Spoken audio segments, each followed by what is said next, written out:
MagicaVoxel. The first thing we need to do is we need to check to see whether it's installed, and if it's not, we're going to install it.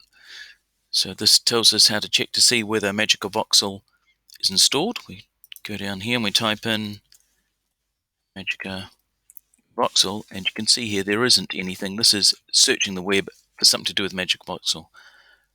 So on this laptop it's not installed. So we come here and it says download it from the Tech Department's Google Drive. I might pause it while that's happening. Okay, so download it.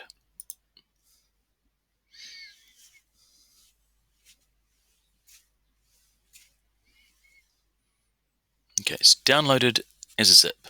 So let's go back and see what we're meant to do. And it says unzip the file into your documents/dtech folder. And it also wants us to create a desktop shortcut. Well, we don't have to do that, but it'll make it a lot easier. So if we go here and I right click on the zip, so make sure you right click, and it says show in folder. Click on that. And you can see here is the file. Now if I left click on that, it's going to open it but not extract it. You'll see what I mean in a second. So I'm going to right click and it says extract all. And it's going to ask me where I want to extract it to. And I don't want to extract it into that mouthful.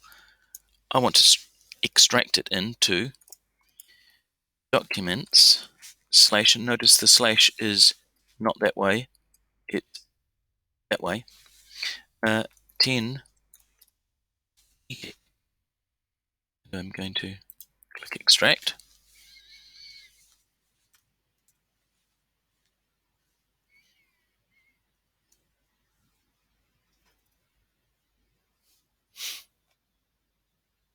Yeah, there you go.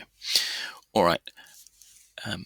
If I open up this file here, you can see it has the MagicaVoxel application right here. It says application. I'm going to right click on it, and up here it says send to, and I'm going to create a desktop shortcut. So click on that, and now if I make these smaller, you can see I have a MagicaVoxel shortcut here. So I'm going to click on this, and here's MagicaVoxel. So that's all we wanted to do. Well, I've got to end it first to find out where the there it is.